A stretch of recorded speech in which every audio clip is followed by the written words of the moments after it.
نو دلته هم زموږ کار خلاص شو، وځو دې ځای څخه نو بیا راځو دغه ځای ته. دلته تاسو کلیک واخلئ، دلته تاسو بله صفحه را خلاص شي. بله صفحه را خلاص شوه نو یار بس خپله صفحه وګورئ دلته چې زموږ صفحه په څه شکل کې ده. زموږ صفحه په دا شکل کې ده. اوس دې څخه بېرته وځو، راځو چې دلته لیکئ، دلته یو څه ولیکئ. دا ټول حذف وو، دلته زه لیکم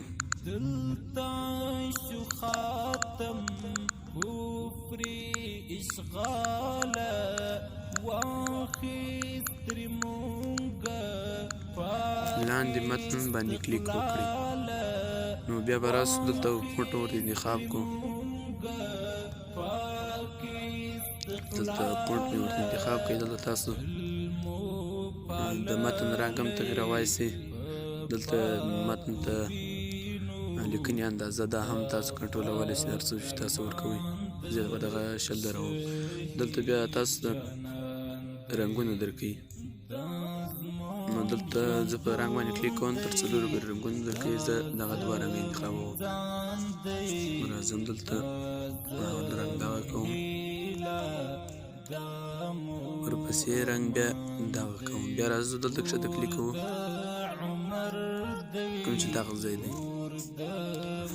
دلته تاسو لیکلي ښکته او پورته، پورته او ښکته، چپ نه ښي اړخ ته، ښي اړخ نه چپ اړخ ته. نو زه راځم دغه انتخابوم، پورته او ښکته. نو دلته تاسو صفحه یار وګورئ. دغه و چې دا اوس موږ ډیزاین کړو. زه د دې ځای څخه هم وځو. دلته مو هم کار خلاص شو. راځو پاڼې ته. پاڼې ته بیا راځو دغه ځای ته پاڼې. دلته به تاسو موږ په ستاسو په یاد موږ په لیست کې 5 دکمې جوړې کړې وې. دلته به هم موږ 5 دکمې جوړې کړو. پر دغه جمع به کلیک اخلئ، تاسو ته به دکمه درکوي.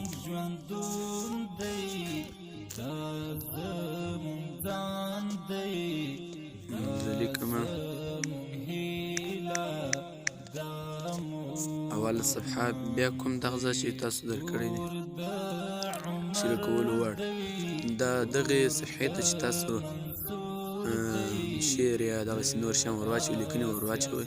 نو بیا کوم ملګری چې دغه اپلیکیشن کاروي، بیا هغه ملګري کولی شي چې دغه شعر شریک کړي د نورو ملګرو سره، که نه شي کولی.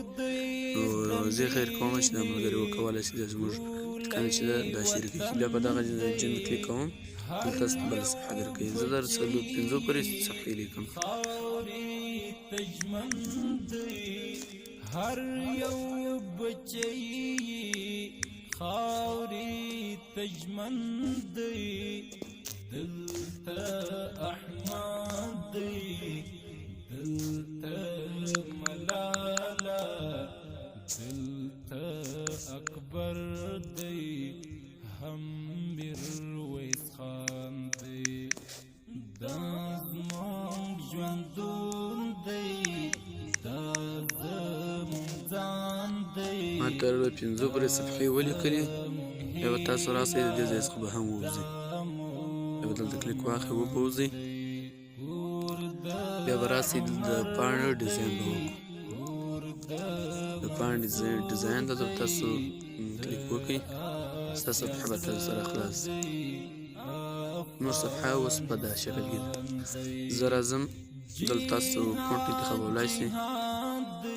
دلته د متن اندازه کنټرولولی شئ، دلته متن ته رنګ ورکولی شئ. نو زه راځم، دلته 2 رنګه انتخابوم.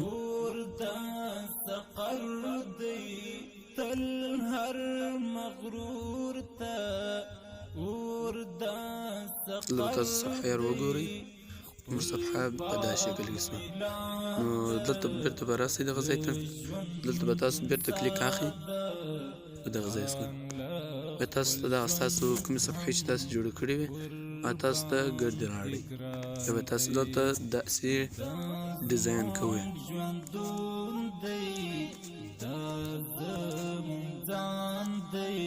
بیا بېرته دلې کلیک کوئ. بیا درېیمه صفحه راخلو. داس به تاسو د ټولو ډیزاین وکړئ.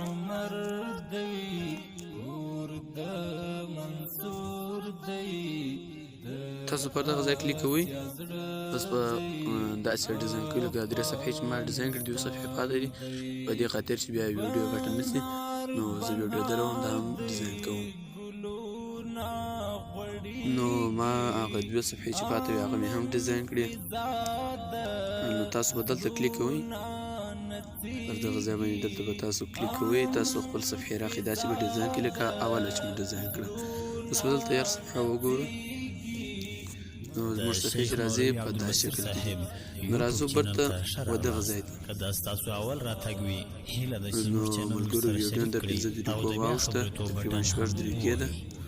نو موږ نه غواړو چې ویډیو دې تر 6 دقیقو لوړې سي، بیا هلته ملګري هم نسي خلاصولی ویډیو، امبیانې ډېرې او چینل ته هم نه پورته کېږي. نو تر بل ویډیو پر ماته اجازه راکړئ، نور هم په الله سپارم.